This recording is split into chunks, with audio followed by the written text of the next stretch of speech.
Hi everyone, welcome back to my channel. I hope you are all doing well. Today I am sharing my simple skincare routine. So let's get started. First of all, I am going to use my face wash. મારી પાસે બે option છે. આ હું પહેલાં use કરતી અને આ મને અત્યારે ડૉક્ટરે સજેસ્ટ કર્યું છે, તો હું હવે આ ફેસ વોશ યુઝ કરું છું. તમે આ ફેસ વોશ યુઝ કરી શકો છો. આ બેસ્ટ છે, બધી સ્કિન ટાઈપ ઉપર ચાલશે અને મારું ફેવરેટ છે સેટાફિલનું. તો હું આ ફેસ વોશ યુઝ કરી લીધું છે. હવે ત્યાર પછી બીજો સ્ટેપ છે, એ છે સ્ક્રબ. તો હું યુઝ કરીશ આ પ્લિક્સનું સ્ક્રબ.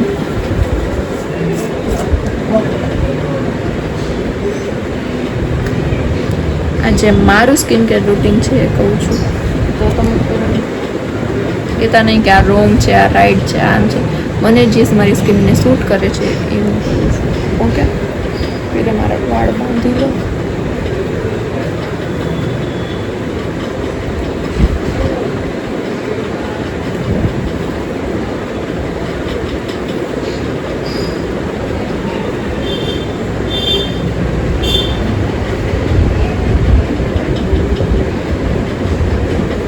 તમને બહુ જ વધારે પિમ્પલ હોય તો તમે સ્ક્રબને અવોઇડ કરજો. મને તો અહીંયા જ છે થોડાક.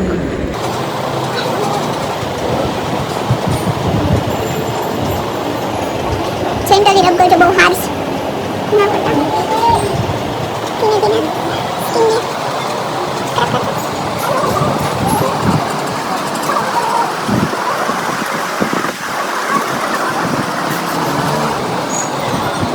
સ્ક્રબ કરી લીધું છે અને હમણાંથી હું બહુ જ બહારનું ખાવાનું, જંક ફૂડ ને એવું બહુ હું ખાઉં છું, એટલે મને અહીંયા થોડાક પિમ્પલ્સ થઈ ગયા છે અને મેં મારું સ્કિન કેર રૂટીન 1 મહિનાથી કર્યું નહોતું.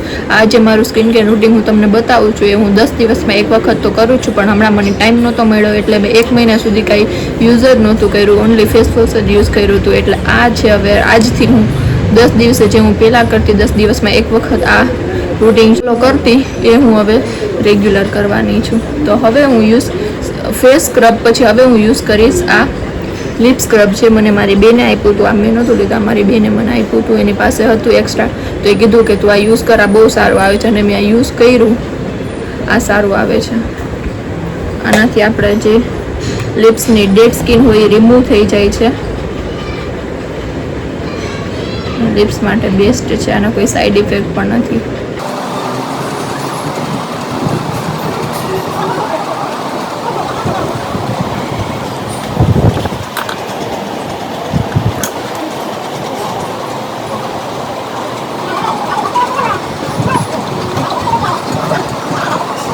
એક મિનિટ જ, બહુ વધારે ન કરતા, ને 1 મિનિટ સુધી જ રબ કરજો.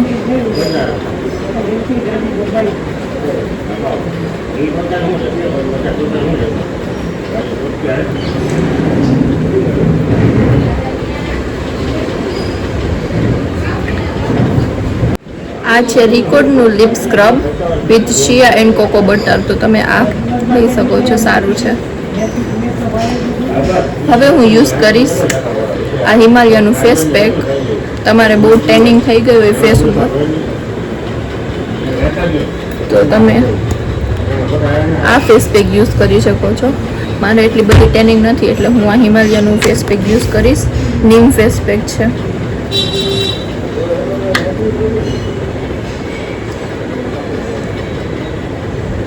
ઢોરાઈ ગયું નીચે.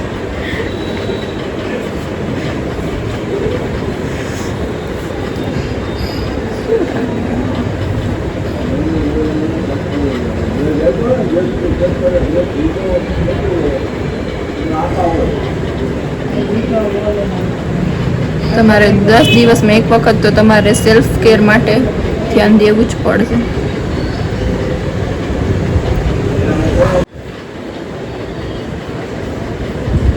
બહુ વધારે થીક નહીં, બહુ વધારે થીન લેયર નહીં લગાવતા.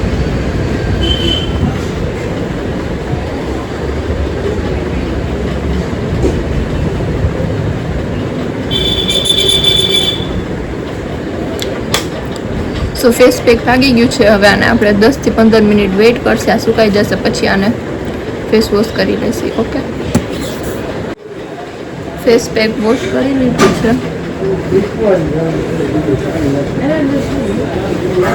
અહીંયા આપણું અડધું સ્કિન કેર તો થઈ ગયું છે, હવે થોડુંક જ બાકી છે. અહીંયા તમે જોઈ શકો છો કેટલી ફ્રેશ સ્કિન લાગે છે. હું યુઝ કરીશ આ પ્લિક્સનું સિરમ.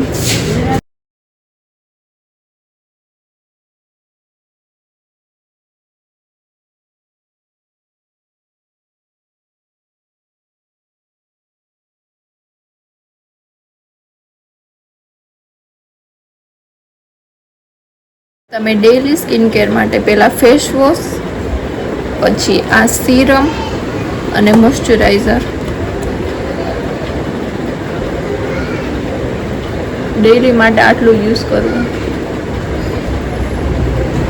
આ તો બધું ઢોળાય જ છે.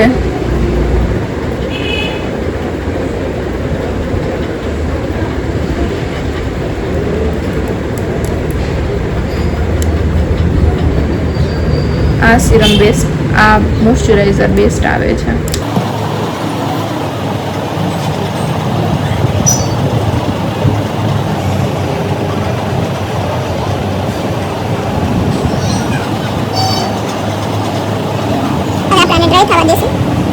તમારા દિવસમાં બારે ક્યાંય જવાનું હોય તો તમારે સનસ્ક્રીનને સ્કીપ કરવી જ ના જોઈએ.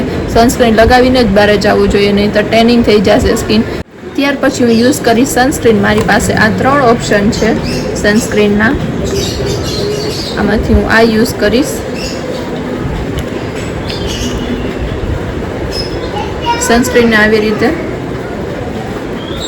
2 ફિંગરમાં લઈને પછી આખા ફેસ ઉપર અપ્લાય કરી દો.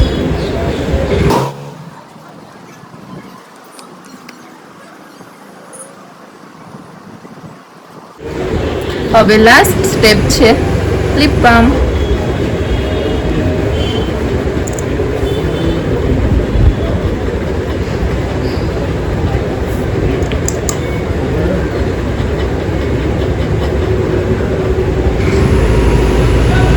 હા, મને ડાર્ક સર્કલ માટે ડૉક્ટરે આ ક્રીમ સજેસ્ટ કરી હતી.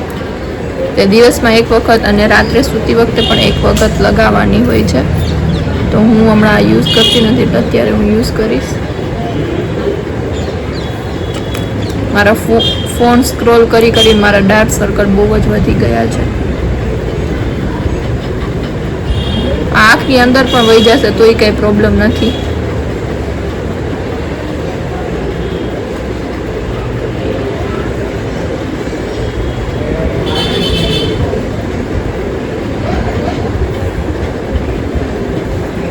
જો તમે આ રૂટીન ફોલો કરવાનું હોય તો પ્લીઝ તમે મને કોમેન્ટમાં જરૂરથી કહેજો. મળશું નેક્સ્ટ વ્લોગમાં. Okay, by.